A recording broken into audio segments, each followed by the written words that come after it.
Hi friends, today we are going to discuss direct tax.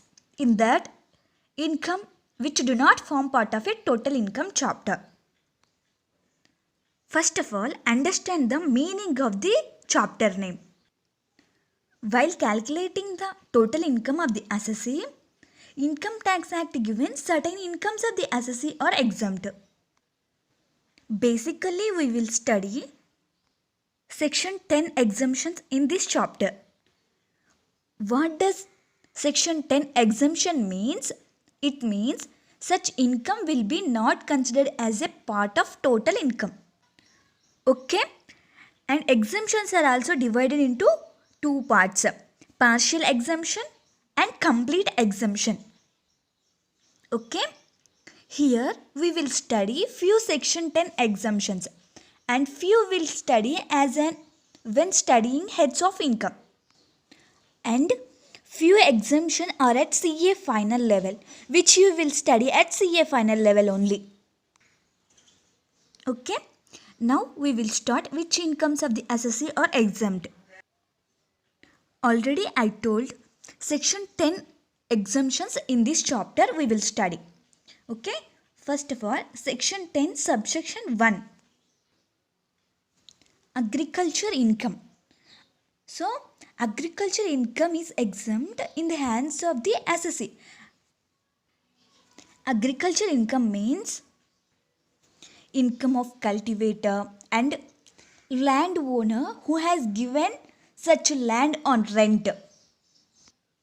So, income arise from these activities are exempt.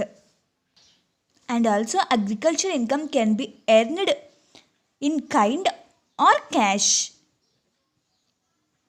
Okay. So, here, while renting of the land is used for agricultural activities only, and land should be situated in India only. Okay. And another one, if there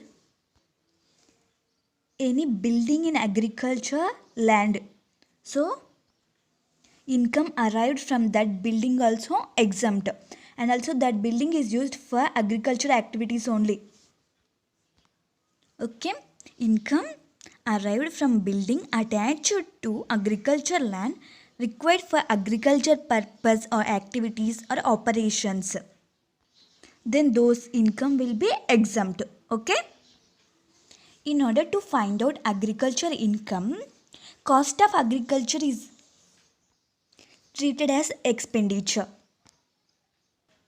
So net agriculture income is equals to agriculture income minus agriculture expenses. Okay.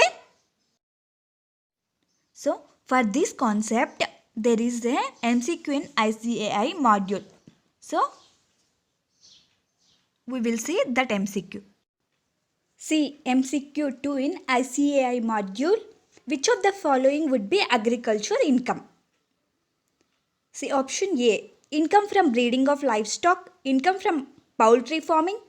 Rent received from land used for movie shooting. Rent received from land used for grazing of cattle required for agriculture activity. So agriculture income means income arise from agriculture activities or cultivation of agriculture. So here which option is right? Option D. Rent received from land used for grazing of cattle required for agriculture activities. Okay. See, question number 3. Whether the income derived from saplings or seedlings grown in a nursery is taxable under the Income Tax Act 1961. Examine. As per explanation 3 to section 2 subsection 1A of the Act, income derived from saplings or seedlings grown in nursery shall be deemed to be agricultural income and exempt from tax, whether or not the basic operations were carried out on land.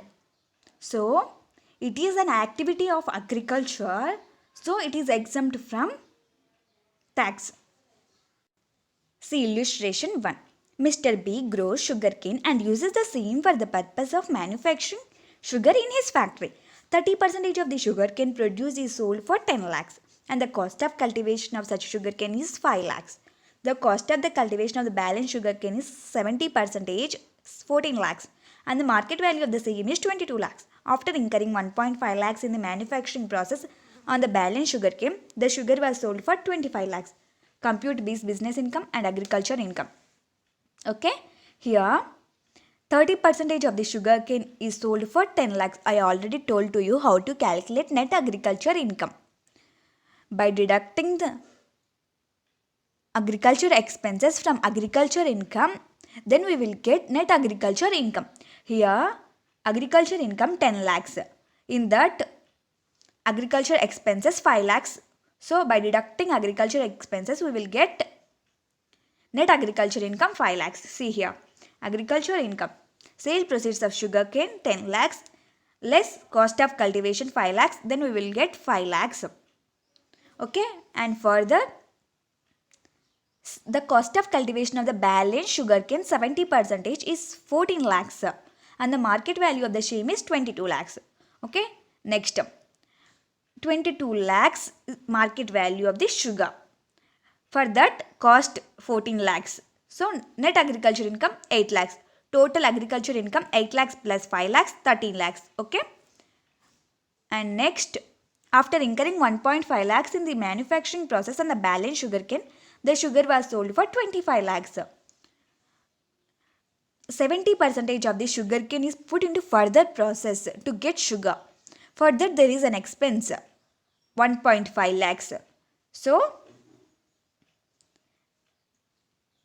here business income, sale proceeds of sugar 25 lakhs and less market value of the sugar 22 lakhs and less manufacturing expenses 1,50,000. Then we will get business income 1,50,000. See here, okay, 1,50,000 is taxable income and 13 lakhs is exempt. And next, Income Tax Act given some rules. In that, Rule 8, income from manufacturing tea. So, any income arise from manufacturing tea, in that 40% of income treated as business income and 60% is treated as agriculture income. So agriculture income is exempt and business income is taxable. And next rule, Rule 7A, income from manufacturing rubbers. So any income arise from manufacturing rubbers, in that 35% is treated as business income and 65% is treated as agriculture income. So agriculture income is exempt and business income is taxable. Okay, next rule, Rule 7B, income from manufacturing coffee. In this rule, manufacturing coffee activity is divided into two stages. In that primary stage, ground curd, and secondary stage, ground curd and roasted and mixed. So primary stage, any income arise, that income is divided into business income and agriculture income. So business income is treated 25% and agriculture income is 75% because it is primary stage. For this, further process is done, roasted and mixed. So from this, business income is treated 40% and agriculture income is treated 60%. Okay, these rules are very important for exams. So there is one illustration in ICAI material and also one MCQ is there. Now we will see that. See question number 2. Examine the taxability of agriculture income under the Income Tax Act 1961. How will income be computed where an individual derives agriculture and non-agriculture income? So I already discussed rules. So, okay, question number 2. Tax liability of agriculture income examined under section under Income Tax Act 1961. Okay.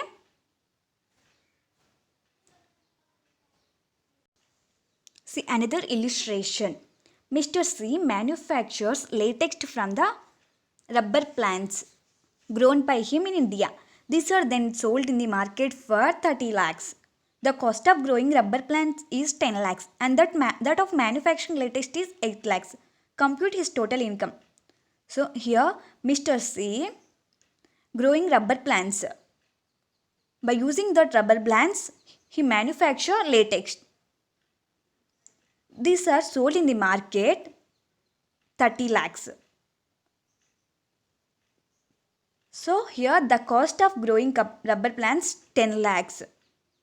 Cost for rubber plants 10 lakhs. And manufacturing expenses 8 lakhs. He prepares latex from the rubber plants. For that expenses 8 lakhs. See here. Total profits from the sale of latex 30 lakhs. In that 10 lakhs cost and 8 lakhs expenses. Then 12 lakhs total profits from the sale of latex. So here in 12 lakhs 65% agriculture income. So 7.8 lakhs is agriculture income and 35% is business income. So in 12 lakhs 35% is 4.2 lakhs. So 7.8 lakhs is exempt, 4.2 lakhs is taxable. Okay. See the MCQ number 4. The proportion of agriculture and business income in case of income derived from the sale of coffee ground and curd by the assessee in India. So here coffee is in primary stage. So income from manufacturing coffee, ground and curd stage.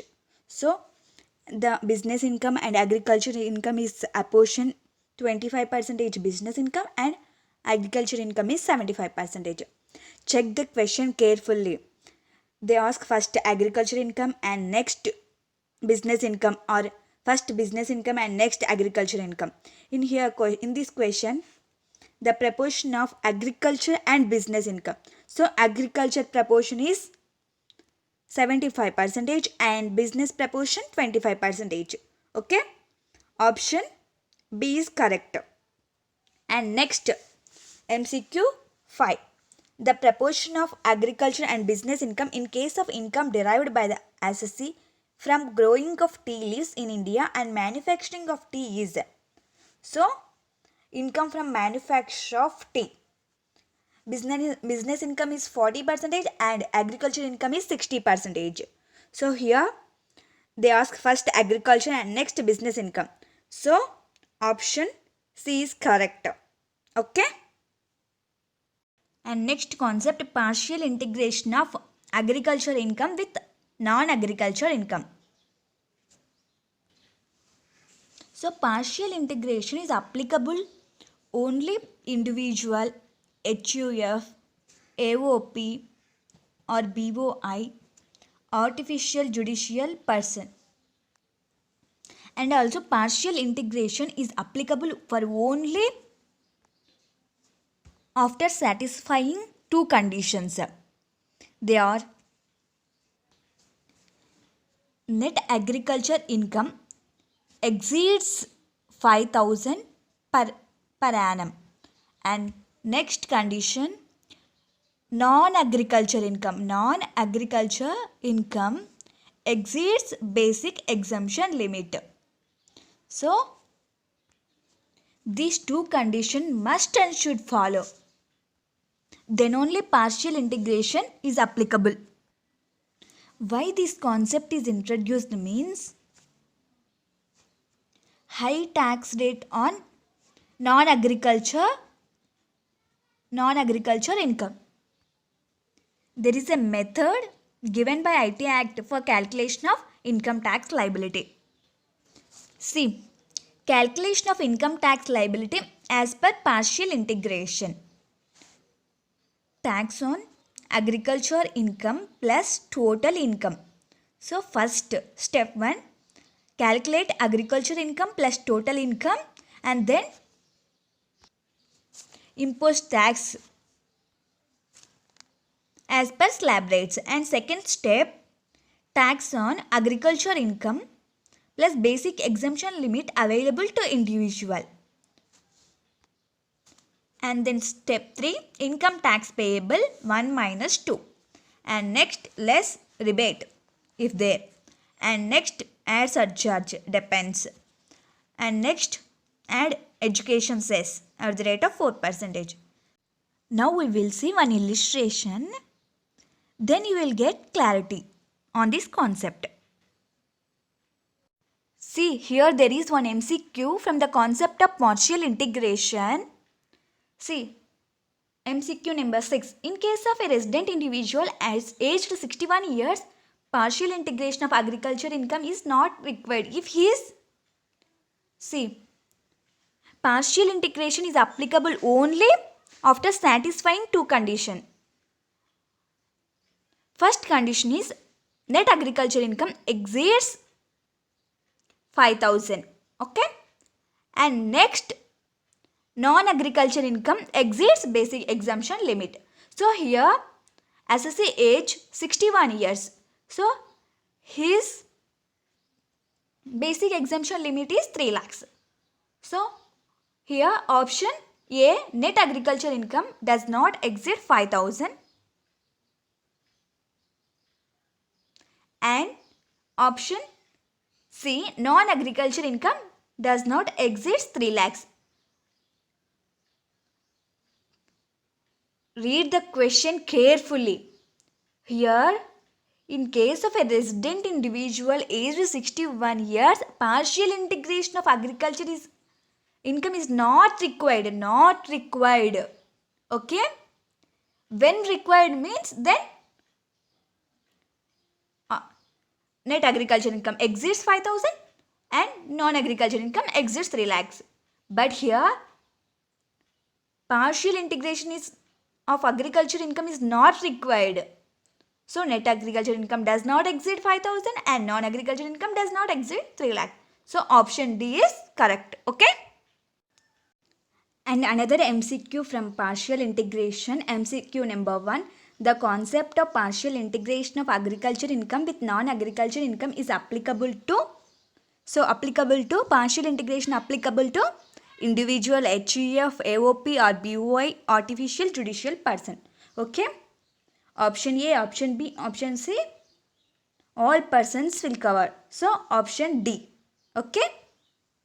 See illustration 3. Mr. X, a resident, has provided the following particulars of his income for the previous year 2019-20.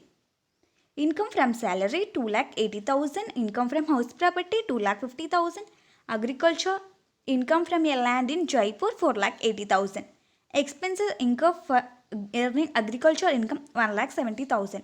Compute his tax liability assuming his age is option A 45 years and next option B 70 years. Okay. Computation of total income of Mr. X for the assessment year 2021. First, computation of tax liability 45 years. Okay. For the purpose of partial integration of taxes, Mr. X has satisfied both the conditions I already told to you. Net agriculture income exceeds 5,000 per annum and second condition, non-agriculture income exceeds basic exemption limit 2,50,000. Okay.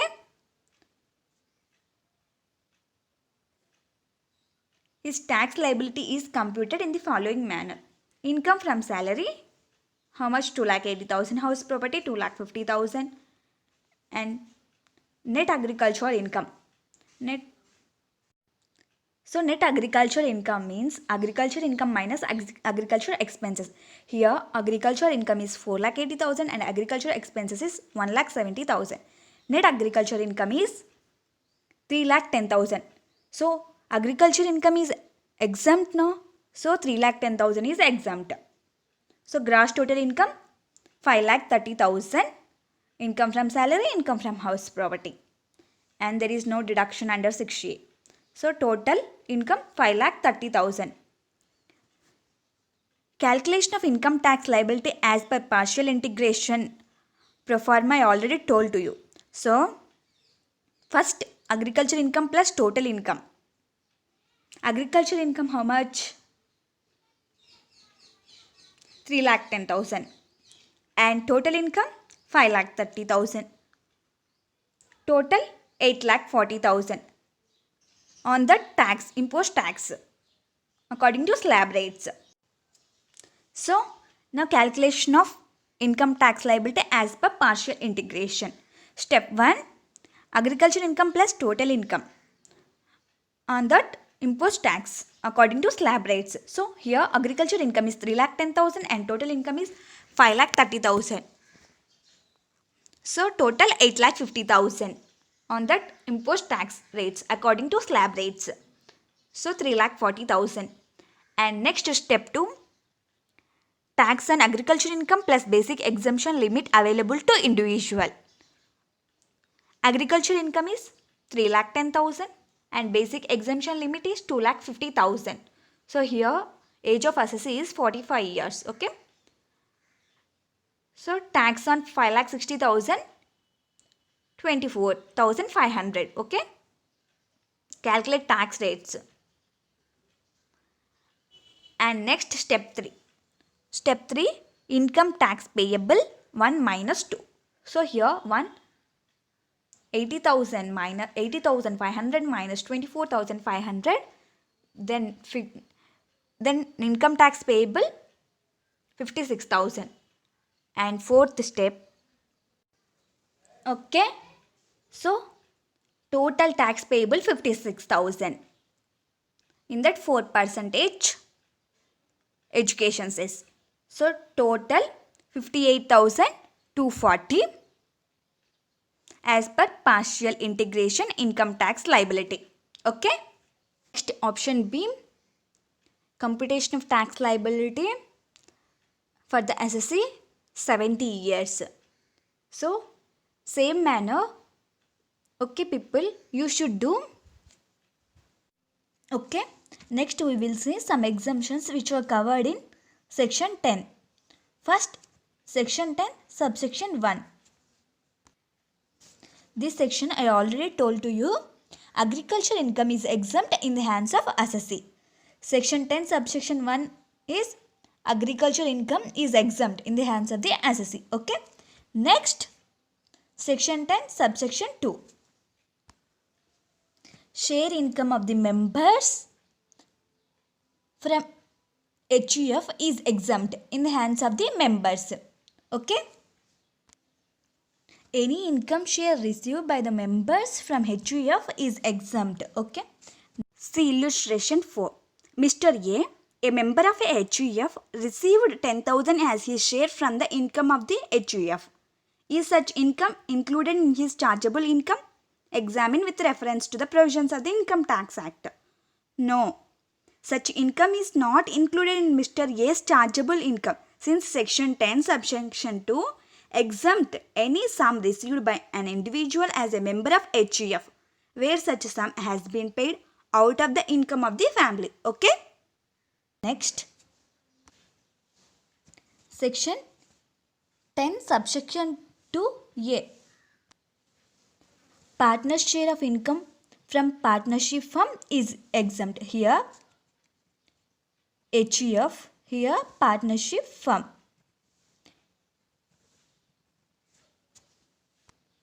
So any share of income from partnership firm will exempt in the hands of the partners, but salary received by a partners from firm taxable. Salary taxable. Share exempt. See, MCQ number 9. Which of the following income is not exempt under section 10? Share income of any member from HUF and share income of a partner from a firm and salary received by a partner from a firm. Which of the following income exempt? Salary received by a partner from a firm. Share is exempt but salary taxable. Okay. And next exempt, section 10 subsection 4. Interest income earned from the money present in NRA account, non-resident external account, is exempt only if such person is outside India as for FEMA Act. A person resident outside India as for FEMA Act, then he will get exempt. Another one, an individual who has permitted by RBI to maintain such an account. Okay. Interest income earned from the money present in NRA account is exempt if such individual is a person resident outside India as per FEMA Act 1999 and an individual who has been permitted by RBI to maintain such account. Okay? Permitted to maintain such account. And next 10 subsection 6 class 1. Income of non-resident or a foreign company by way of royalty or technical fees rendered in and outside India to the National Technical Research Organization, okay, is exempt. And next 10 subsection 7. Allowances are perquisites paid by the government to the citizen of India rendering services outside India, also exempt. And this will study under section 9 subsection 1, scope of income, in second chapter. Okay. And next section 10 subsection 10BB, payment to victims of Bhopal gas tragedy is exempt. So payment to victims of Bhopal gas tragedy is exempt in this section. And next section 10BC, compensation received by an individual or the legal aids on account of any disaster. So that is exempt if the compensation has been granted by CG, SG or local authority. So any compensation received individual or legal aids exempt. An account of any disaster, okay, and also granted by CG, SG or local authority. Remember, it is like a bad condition, and remember it is like a Bhopal blast, BB Bhopal blast, BC bad condition. Okay. See illustration 5. Compensation on account of disaster received from a local authority by an individual or his or legal aids is taxable. Examine the correctness of this statement with reference to the provisions of the Income Tax Act 1961. The statement is not correct as per section 10 subsection 10BC. I told this section as a bad condition. Okay. Any amount received are receivable as compensation by an individual or his legal aids on account of any disaster from central government, state government or a local authority is exempt from tax. However, the exemption is not available to the extent such individual or legal aid has already been allowed a deduction under this act on account of such loss or damage caused by such a disaster. Okay. Next, section 10 subsection 11A. Any payment from Sukanya Samruddhi account exempt, including interest and withdrawal from this account. It is also covered in deduction chapter. And next section 10 subsection 16. scholarship granted to meet the cost of education by any source or any amount is exempt according to section 10 subsection 16 scholarship received, and next section 10 subsection 17 daily allowances received by members of the parliament or state legislature, any committee is exempt. Okay, daily allowances exempt received by members. Okay, CMCQ number 7. In case of member of parliament, daily allowance is exempt, but consistency allowance received as per applicable rule is taxable. And option B, constituency allowance received as per applicable rule is exempt, but daily allowance is taxable. Option C, both daily allowance and constituency allowance received as per applicable rules are taxable. Both daily allowance and constituency allowance received as per applicable rules are exempt. So here option D is correct. Okay.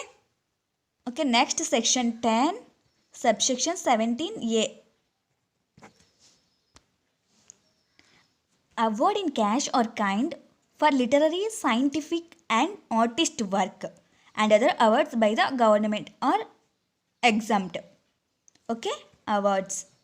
Next, section 10, subsection 18. Person received by individual who has been awarded Paramveer Chakra or Mahavir Chakra or Veer Chakra awarded as the CG notifies is exempt from tax. Also, family pension received by such individual is exempt. And next section 26 3A is exempt. Income from any services in the state of Sikkim. Dividend income and interest on securities is exempt in the hands of a Sikkimese individual. In this, one more concept. If Sikkimese woman married non-Sikkimese person, so then exemption not available. If that woman marry on or after 148, before 148 she married, she is applicable for exemption. On or after 2008 she married non-Sikkimese person, then exemption not available. Okay. See illustration 6. Exemption is available to a Sikkimese individual only in respect of income from any source in the state of Sikkim. Examine the correctness of this statement with reference to the provisions of the Income Tax Act 1961. The statement is not correct. Exemption under section 1026 3A is available to a Sikkimese individual not only in respect of the said income but also in respect of income by way of dividend or interest on securities. Okay. See the MCQ number 3. Which of the following income would be exempt in the hands of Sikkimese individual? Only income from any source in the state of Sikkim. Only income by way of dividend. Only income from interest on securities. Okay. All of the above is answer. Next, section 10, subsection 30. The amount of subsidy received by the assessee engaged in the business of growing and manufacturing tea in India through our firm, the tea board is exempt. Tea board is exempt.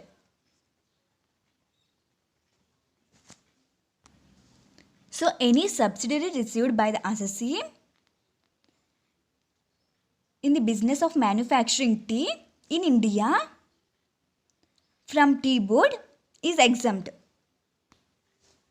According to this, there is another exemption 10 subsection 31. So, here the amount of subsidy received by the assessee engaged in the business of growing and manufacturing rubber, coffee, cardamom or other specified commodities in India from or through the rubber board, coffee board, spices board or any other board will be exempt.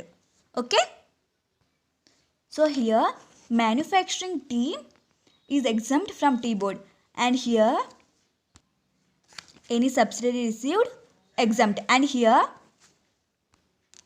any subsidy received by the SSC engaged in the business of rubber, coffee, cardamom and another spices commodities in India from or through rubber board, coffee board, spices board or any other board exempt. Okay. And also this section we will discuss in clubbing chapter. Okay. Next, section 10 subsection 32. Income from minor child exempt up to 1500 per annum. Okay. And next 10 subsection 34. Dividend from domestic company is exempt. This concept also we will study in income from other sources. Dividend from domestic company is exempt subject to provisions of section 115 BBDA. And last one more section 1035. Any income from the mutual fund or specified undertaking, that is UTI, or specified company shall be exempt. And another section 10AA is there. Before discussing 10AA, we will do some illustrations and MCQs. Examine whether the following income are chargeable to tax, and if so, compute the amount liable to tax. Aravind received 20,000 as his share from the income of HUF. Is taxable or exempt? Exempt. Share received by member out of the income of the HUF is exempt. Okay. Next, Mr. Javier, a Paramveer Chakra awardee, who was formerly is the service of the central government, received a pension 2,20,000 during the financial year 2019-20. This is also exempt under section 1018. Okay. Next, agriculture income of 1,27,000 earned by a resident of India from a land situated in Malaysia. See, agriculture land situated in India is only exempt. Okay. This is taxable under the head income from other sources. See, section 10 subsection 1. Agriculture income from a land in any foreign country is taxable in the case of a resident taxpayer as income under the head income from other sources. Okay. Exemption under section 10 subsection 1 is not available in respect of such income. Agriculture income exempt only in India. Okay. Next, rent of 72,000 received for letting out agriculture land for movie shooting. No, it is taxable. Only agriculture activities is exempt. Okay. See question number 4. Examine with reasons in brief whether the following statements are true or false with reference to the provisions of the Income Tax Act 1961. First question. Exemption is available to Sikkimese individual only in respect of income from any source in the state of Sikkim?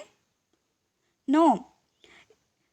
Income from any services in the state of Sikkim and also dividend income and interest on securities is exempt. Okay. So here they ask only in respect of income from any source in the state of Sikkim. Okay. It is false. Exemption under section 10 subsection 26 AAA is available to Sikkimese individual not only in respect of the said income but also in respect of income by way of dividend or interest on securities. Question number 2. Pension received by receipt of gallantry award who was a former employee of central government is exempt from income tax. Yeah, yes, true. Section 10 subsection 18 exempt any income by way of pension received by individual who has been in service of central government and has been awarded Paramveer Chakra or Mahavir Chakra or Veer Chakra or such other gallantry award as the central government may be notified in the official gazette specify in this behalf. Okay. Next, Mr. A member of a HUF received 10,000 as his share from the income of HUF. The same is to be included in his chargeable income. So here Mr. A member of HUF, received 10,000 as his share from the income of HUF. So it is exempt.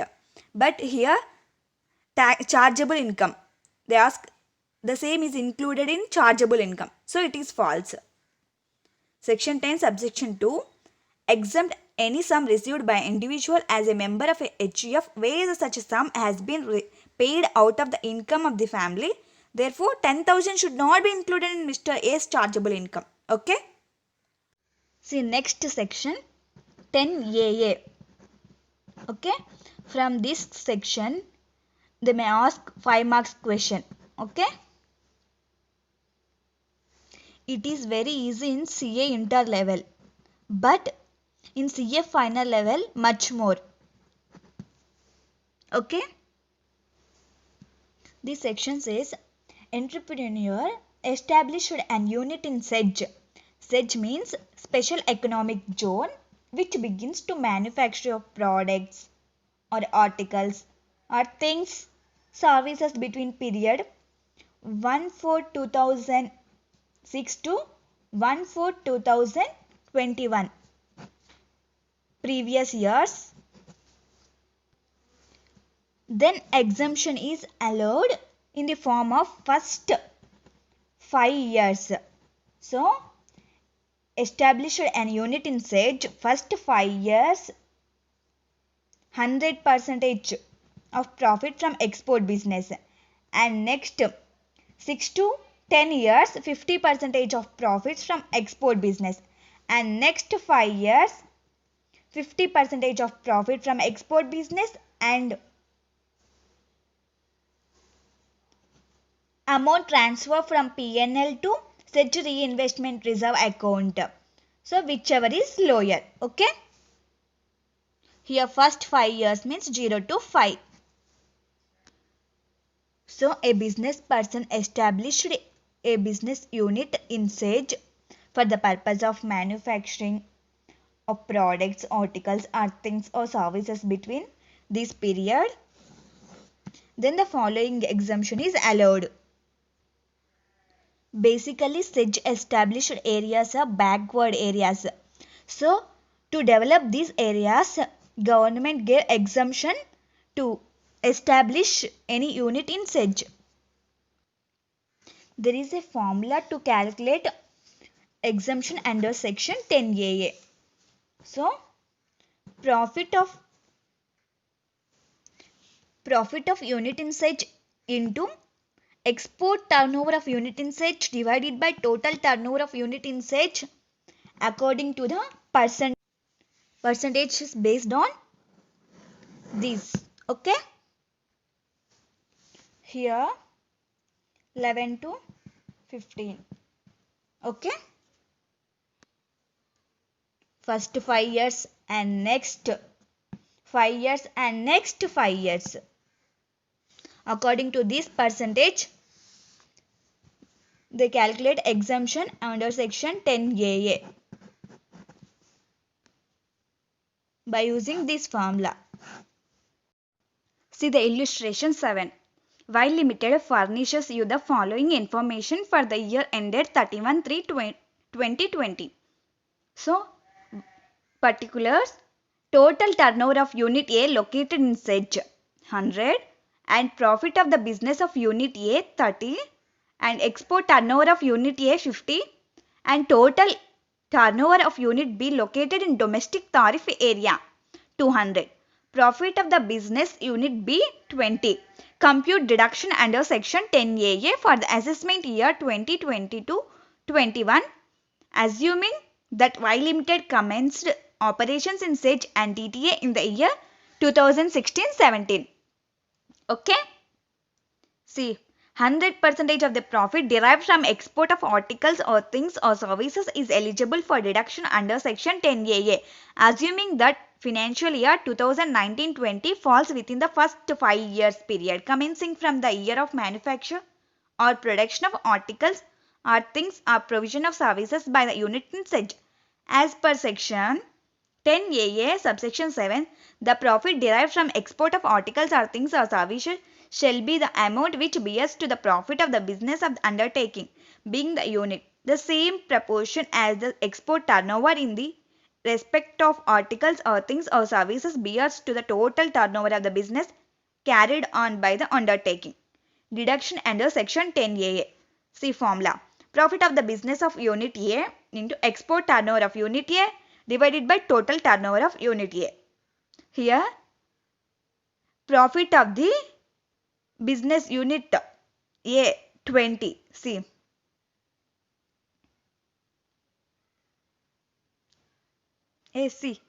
Sorry. Profit of the business of unit A 30. Okay. Next, export turnover of unit A. Export turnover of unit A 50. And total turnover of unit A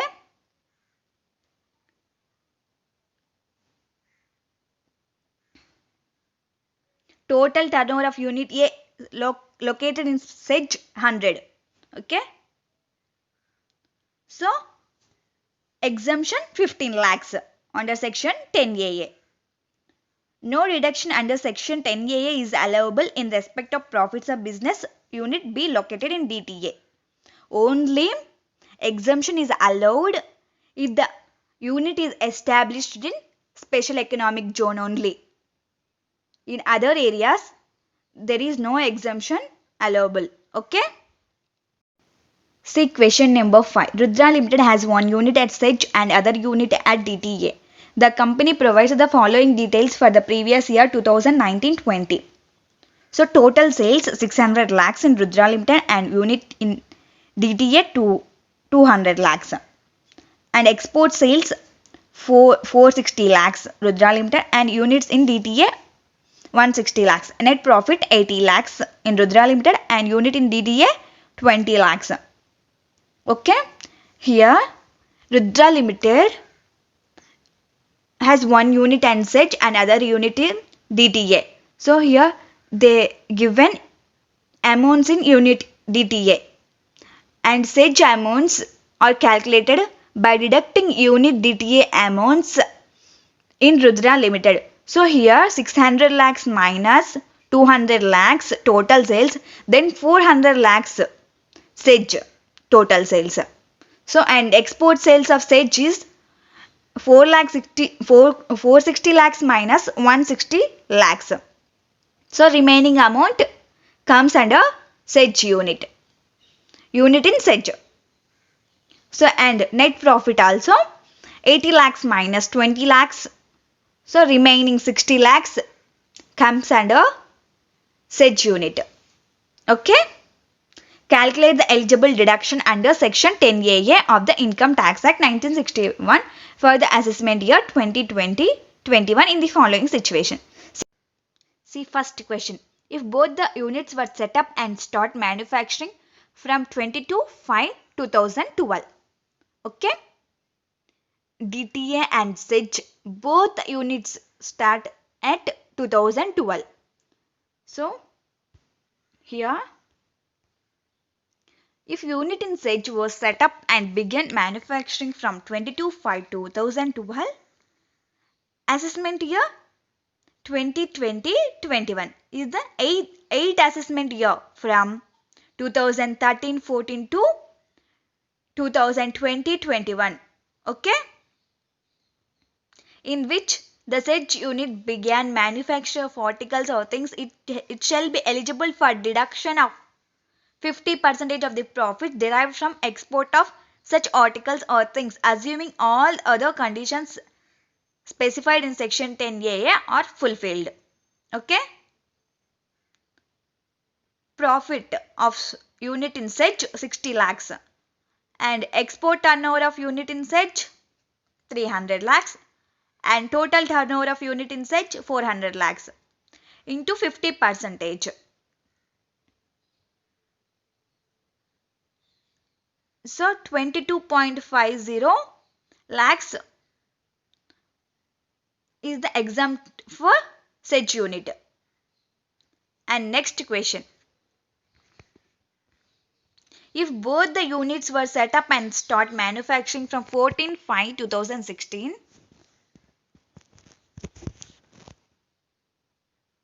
so there are 4 assessment year from 1718 to 2021, in which the said unit began manufacture of articles or things is eligible for deduction of 100% of the profits derived from export of such articles or things, assuming all other conditions specified in section 10A are fulfilled. Okay, profit 60 lakhs and export 300 and total turnover 400 into 100% 45 lakhs. So, see here, by observing both the questions, in second question, first 5 years 100% of profit from export business. So, here they start from 1718 assessment year and end 2021. So, first 5 years 100% profit. So, here 100% consider. And first question, first 5 years 100%, but next 5 years 50%. So, that's why here 50% consider. Okay. It comes the category of 6 to 10 years. Okay. See the MCQ number 8. The quantum of deduction available under section 10AA in respect of profits and gains derived by a such unit from export of article is. So option A, 100% of export profit for first 10 consecutive assessment year and 50% for next 5 consecutive assessment years. And option B, 100% of export profit for first 5 consecutive assessment year and 50% for next 10 consecutive assessment year. And option C, 100% of export profit for first 15 consecutive assessment year. Option D, 100% of export profit for first 5 consecutive assessment years and next 50% for export profit for next 5 consecutive assessment years and up to 50% of export profit for next 5 consecutive assessment years as is credited to such reinvestment reserve account. Okay? Option D is correct. Answer the MCQ 10 by reading that concept. So, I completed all MCQs and illustrations, question and answers from exemption chapter. Okay friends, all the best. Bye.